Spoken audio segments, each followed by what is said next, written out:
Welcome back to Coffee and Conversation. So for all you Audie fans, I have a feeling we are in for a treat on this video because he is here he comes, very excited, and he would like to play. And he's been trying to lure me into playing by running up and down the hall, and he wants me to chase it. And yeah, that's, at my age, chasing a cat up and down the hall doesn't seem like that much fun. Seems like the recipe for a broken hip. Do you want to get in here? But he is definitely in a very excited mood.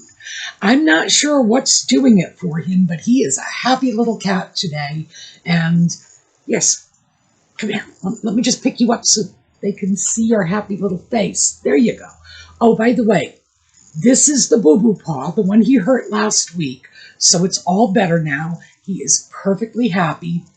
And he has gotten past his anger. He was upset with me because I was watching a video starring his arch enemy, Meghan Markle, a woman whose voice he hates, and he had to go outside while I did it.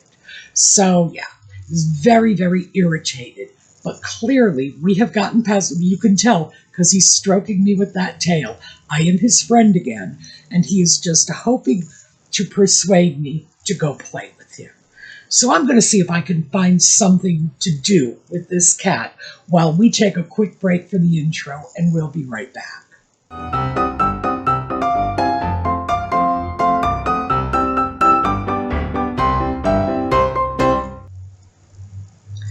So, I took my little bad boy off, and I did chase him around the house a little. He was very happy, and I put some treats on his food.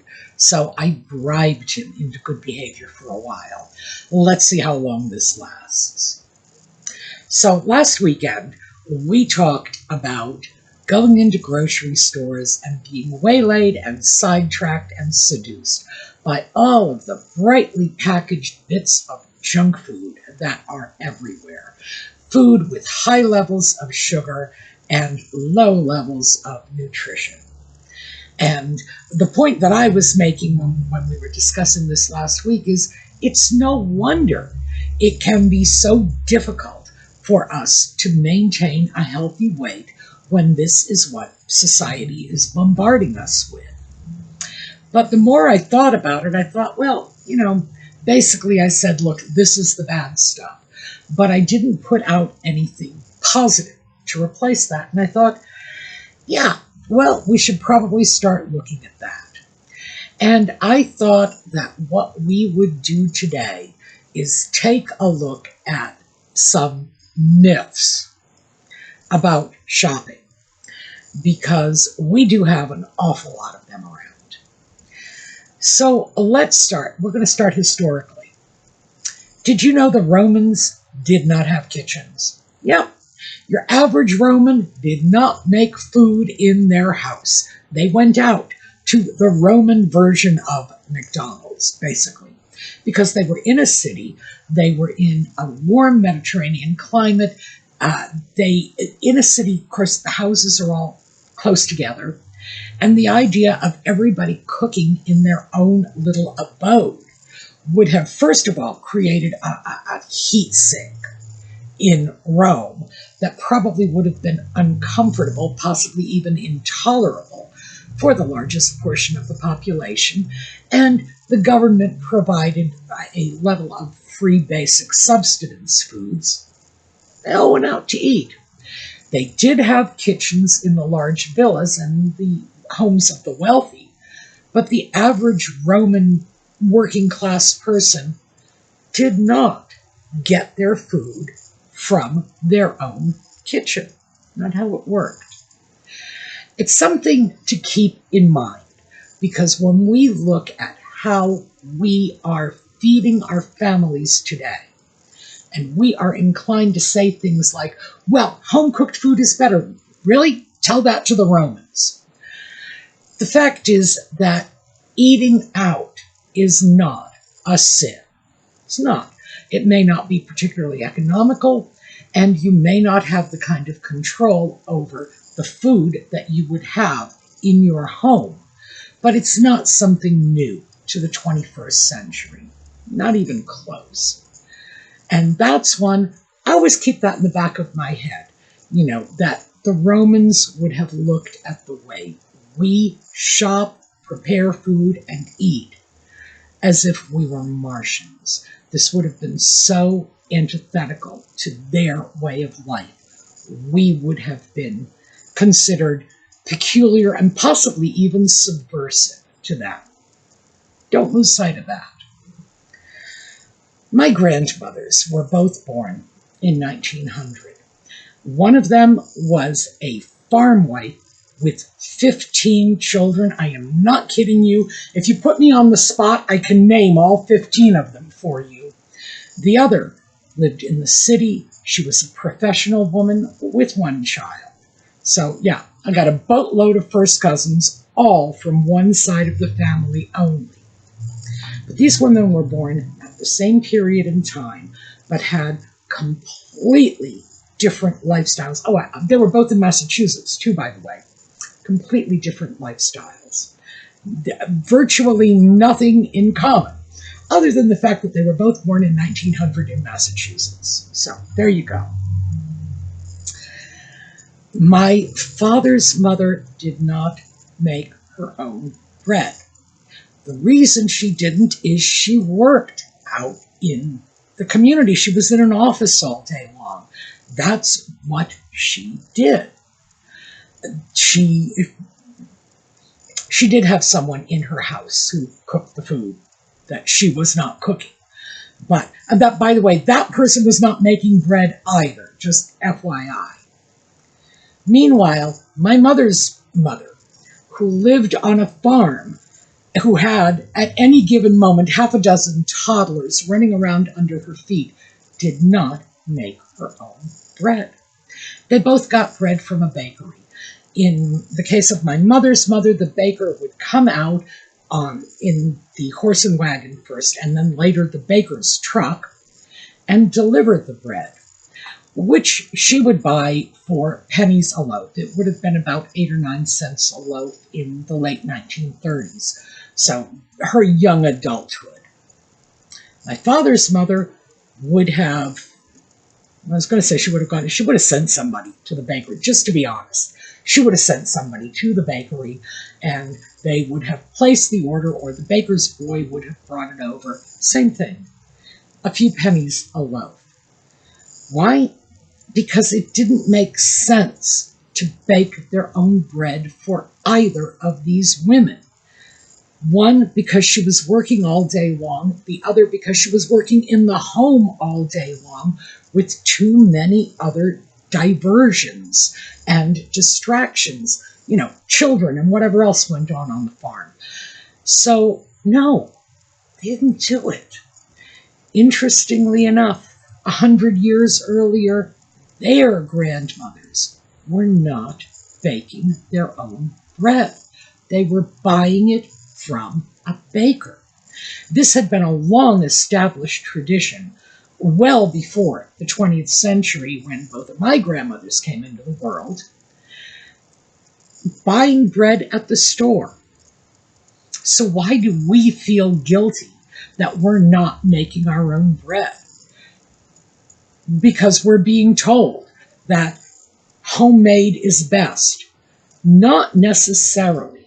You see, we're getting a lot of bad advice. I mean, really bad advice. So let's take a look at some of this. Conventional wisdom tells you that the best way to go grocery shopping is to menu plan in advance. Write a list. Do not depart from that list. If it's not on your list, you don't buy it. Never shop hungry. Right? We've all heard this advice. Well, here's the problem with that. If you are menu planning on the 1st of the month for the grocery shopping trip you are making on the 5th or 6th of the month, 5 days ahead, for meals you are going to be cooking on the 7th or 8th or 9th of the month, a lot of time is elapsing and a lot can change.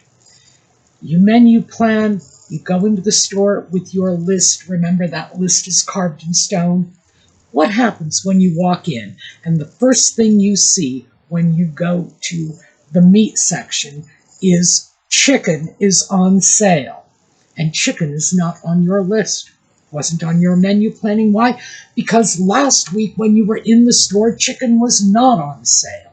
So you're not thinking in terms of, let's get some chicken. When you get a fixed idea that you have to follow, this is the menu plan, this is the list, it doesn't give you the opportunity or the flexibility to shift gears when a sale occurs. And I would say menu planning in advance, list writing, they have their place. I'm not saying don't ever do it. What I am saying is don't treat it like this is the word of God passed down from Mount Sinai. It should be a guideline. You should be able to go into the store, go over to the vegetable section and say, peppers are on sale. I think instead of getting the chicken that I thought was going to be on sale, which isn't, I'm going to get the peppers and I'm going to go get some hamburger and some rice and I'm going to make stuffed peppers. You see, that is very much the way our mothers did it when they would be in the grocery store, often several times a week, because let's face it, the large freezer sections we are used to, that's not something our mothers had back in the 40s and 50s. They would have to buy food much more frequently because they had freezers. They had freezers about the size of the average microwave oven. That's how big the freezer was in their refrigerator. So, could they afford to do this? No, of course not. They would have to go out and they would have to be shopping several times a week, bringing things home. Very often, they would walk to the store, especially if they lived in a city or even a village, an area where you could do this. Go walk out. And they would buy what was on sale. Now, were they menu planning? Yeah. Were they writing it down? Probably not. Most of the time, they were probably doing this in their heads. This is what I think I might like to make next week. Assuming everything is available and nothing turns up to surprise me with a good sale. Did they have a list? Yes, I'm sure they did. Were they treating their list as if it was carved in stone? No, they were not. And again, flexibility. They go into the store, they see something, you know, I remember a good recipe I have for mushrooms. And they would go with the flow in that sense. So, do I think it's a good idea to get this fixed in your head? You must menu plan. You must shop with a list. You cannot depart from that list. No. I think it's a good idea to have a general idea of what you want to do with the food you are buying. I think it's a good idea to have a general idea of the food you want to buy. But do I think that you have to be wedded to this? No. You should have the flexibility to take advantage of sales and other opportunities. When you start looking at other bits of advice, like never shop hungry, that only works for some of us. Now, I've mentioned before that when I shop hungry, I buy crackers. I don't eat those crackers. I put them in my cabinet. They go stale, like well past the expiration date. And the crackers are so stale that they bend when you twist them around. They're not snapping anymore. No, they are stale crackers. I don't know what in the world you're supposed to do with them. I just end up throwing them away. I don't know why I buy crackers when I'm hungry, but I do. I also know if I'm not at least a little bit hungry, I won't buy anything at all. I will walk into the store, everything I look at, it's like, I don't want that. Why? Because I'm not hungry. I'm not going to buy that. I sound like a spoiled toddler saying, I don't like that. I didn't get it away. But that's what happens when I'm not a little bit hungry. I have to have that in order to encourage me to buy something in the first place. So does that work right across the board? No, doesn't work for me. Now, I have to find that somewhere in between being hungry enough to buy something and being so hungry that all I want to buy is crackers. And we all get to know our own little idiosyncrasies like that. But I would have to say that's not one I would throw out right across the board. You get advice from, oh gosh, TikTok advice now. And they have all these cute little formulas like 6, 5, 4, 3, 2, 1, and you want 6 vegetables and 5 starches and 4 whatever. I don't pay attention to it, so I don't know what the rules are. You can't always do that. People, let me just give you some examples culturally. If you have grown up in an Italian family, you are going to have pasta and sauce on your plate at dinner every night. No matter what else goes on there, the pasta and sauce, by the way, you're going to call it noodles and gravy. That's how commonplace this is. If you're from a Puerto Rican family, you are going to have red beans and rice on your plate every night. That's just the way it is. Some of us do have not just personal preferences, but cultural notions of what our dinner plate is supposed to look like. And breaking away from that is going to be extremely difficult. Now, it can be done, but you have to make a plan to do that. I grew up in that middle America. You need your piece of protein, your meat, or my shorthand for it was your brown thing. You need your vegetable, which is your source of vitamins and minerals. My shorthand for that was your green thing. And you need your starch, your carbohydrate, your potatoes, your macaroni, your rice, your white thing. So for me, it was a brown thing, a green thing, and a white thing on your plate.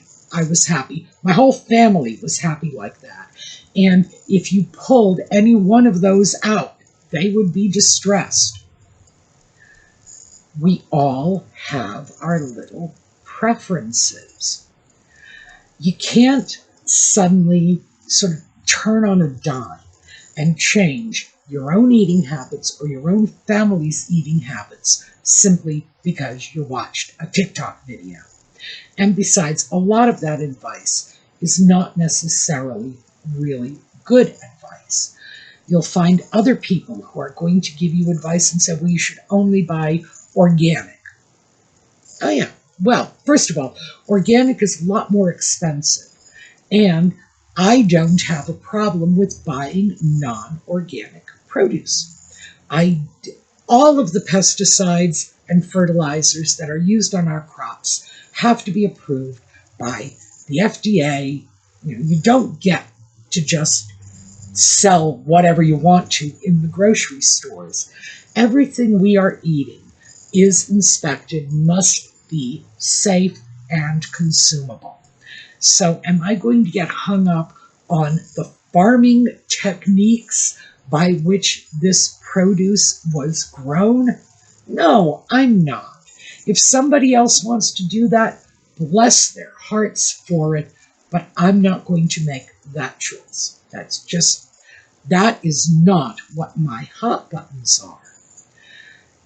When we start to look at this plethora of shopping and food and nutrition advice, we should be paying attention to what the qualified nutritionists tell us.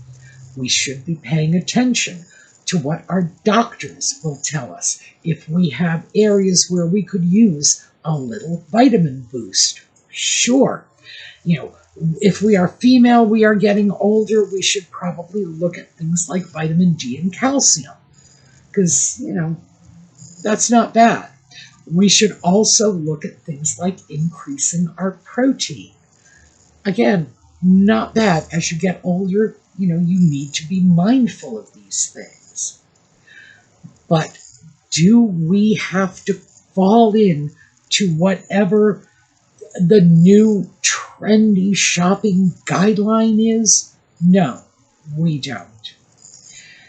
Are we committing a sin by buying pre-made bread instead of making it ourselves? No, we are not. Are we committing a sin if we go over to the ice cream aisle and throw a pint of Haagen-Dazs in that shopping cart? No, we are not. We might not feel that way when we take a look at the scale next week, but this is not something where we should be hanging our heads in shame over it. We need to find somewhere in between what people who are on their high horses are telling us we should be doing. Buy organic, buy gluten-free, make sure you don't have this, no artificial dyes or colorings or whatever, no prepackaged food, bake your own bread. We need to separate that to one side of the equation. And then the grocery stores that are telling us, here, look, bright dyes, bright colors, sugar, heavily processed. We need to find our own way in the middle. I will buy some processed foods. I try not to buy heavily processed foods, but will I buy heavily processed foods on occasion? Yes. The last time I was in the grocery store, I bought a package of Hot Pockets. I did. It's fully prepackaged, out of the freezer case even. Why? Because it is convenient. And I am willing to put some convenience items in my food budget. I don't have a problem with that. Would I be interested in buying nothing but Hot Pockets? No, I don't think that's a smart way to shop. I don't think it's economical. I don't think it's nutritious. And I would not feel good about what I was putting into my body if 100% of the food I was eating was on that level of ultra-processed food. Can I do it every now and then? Of course I can. Of course I can. We have to keep in mind that the people who are telling us what we should be doing have one agenda. The grocery store that is making the offerings of the food we will be buying has another agenda. They are not the same agenda, but we need to be able to navigate in between the two. Some packaged, pre-processed foods are fine. If you start to feel that you are depriving yourself of all of the benefits of living in the modern industrialized world, yeah, that's not going to last. If you're on a diet especially, it's not going to last. If you don't get a treat every now and then, you're not going to stay on your diet. If you go into the grocery store and buy nothing but organic produce and all the good little things you ought to be buying for yourself, you're probably not going to have a lot of variety in your diet, because remember, when you are buying in most grocery stores, the amount of organic food is relatively limited. This is not what sells for them. So this is not going to be what's available for you as a consumer. And a varied diet, and by the way, this is not advice you're going to get on TikTok. This is advice you're going to get from your doctor or your nutritionist. A varied diet is healthy for you. That's where you should be getting your vitamins, your minerals, your protein. You shouldn't be sucking this stuff down in the form of pills. The idea that We are being told so many completely contradictory things every time we start to consider food shopping, meal prep. Now, we're getting loads of bad advice, and we're getting bad advice from both sides. That includes the bad advice we're getting from the people who are telling us this allegedly for our own good. Because in most cases, they are not considering the economic impact of their advice. Yeah, sure, if you have all the money and all the time, you can make your own bread, or you can hire someone to make it for you. And you can buy nothing but organic produce, and you can go off to the specialty markets and get the fruits and vegetables that are ghastly expensive and not available to the average consumer in the average supermarket. Sure, but is that really a viable plan for most of us? I don't think so. I don't think so. So again, we have got to navigate in between. I think, in fact, that some of the best advice that we could take in terms of grocery shopping is to emulate our mothers and our grandmothers. Do things the way they did it. That if we can shop more than once a month, we should be doing it. If we can get to the store once a week, if we can get to the store twice a week, so much the better. The more time you spend in your local grocery stores, the more exposure you have to their sales cycles, to what each store might be really good at. You know, one store might have a very nice fresh foods section. Another store might have a really good meat department. And if we have the opportunity to shop in different places throughout the week, that's great. I am aware keenly that not all of us do have that option. The fact is, if you're working 40 hours a week, and don't forget to add an extra 10 hours for the commute, that is limiting the amount of time you have to grocery shop. If you have a young family, then very often you have to take the kids with you. And boy, if you think those supermarkets can seduce you with the bright colors and the pretty packaging of all of that junk food, imagine what it's going to do to your children. We have to weigh these things out. So I would say, let's start to kind of take a page out of our mother's book. Get into the stores more often. Look around. Pay attention. And yeah, there's no need for you to walk up and down the candy aisles.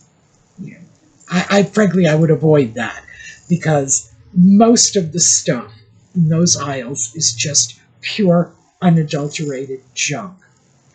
But does this mean that you have to go home and make your own mayonnaise?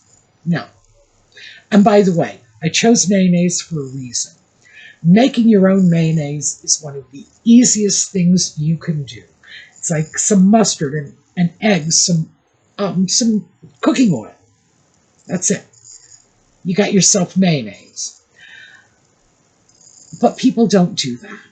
People are not making their own mayonnaise. They're buying it in a jar. However, if you make it, you have complete control over the ingredients. You know you are getting healthy food out of your own kitchen. And I would say, if you can do it, do it. But remember, this is something you can do. You can make your own bowl of mayonnaise in about 10 minutes. Very few ingredients, simple recipe, super, super easy. Are we doing this? No, we're not. We're not. And I would say if you want to get over to the I'm moving away from packaged foods, make that your first choice. Make your own mayonnaise. Why? It's easy, it's cheap, frankly, and you will get a lot of satisfaction out of it. But it will also show you that the easiest, cheapest thing you can make is still gobbling up your time and your resources. And you may want to rethink the equations you're making and factor in the amount of time and energy you are putting into this. How much time and energy do you have, realistically, to put into your meal prep? And by the way, mayonnaise is not a meal. No matter what anybody says to you, that's not a meal. If you're putting that kind of time into one little sauce, you really need to look at this. I have no problem with buying mayonnaise in a jar instead of making it, even though I know full well it's very cheap and very easy to make it yourself. Why should we have to? If we can buy it in a jar, if it's not that much more expensive. Store last week, no, actually it was yesterday, I'm sorry. I was in the store yesterday and they had pomegranate seeds on sale. And I ended up buying a couple of containers. I will probably go back on Monday and buy even more because I like pomegranates, but I do not like extracting the seeds myself. I am willing to put a price on my time and labor. And in fact, given the fact that I can get pre-seeded pomegranates for, well, they're on sale, so $4 for a cup of pomegranate seeds that I can then freeze. Very convenient, it comes in its own little cup. Whereas if I go into the store and buy a pomegranate, it's going to cost me about $2.50. What, against $4 for somebody seeding it for me? I'm happy to pay the $1.50. So keep all these things in mind when you're listening to the advice you get. Some aspects of progress, the sorts of things that would have appealed to our mothers, and frankly, our mothers would have been happy not to have to seed their own pomegranates. They were certainly happy not to have to make their own mayonnaise or bake their own bread. Some things are good and valuable and useful.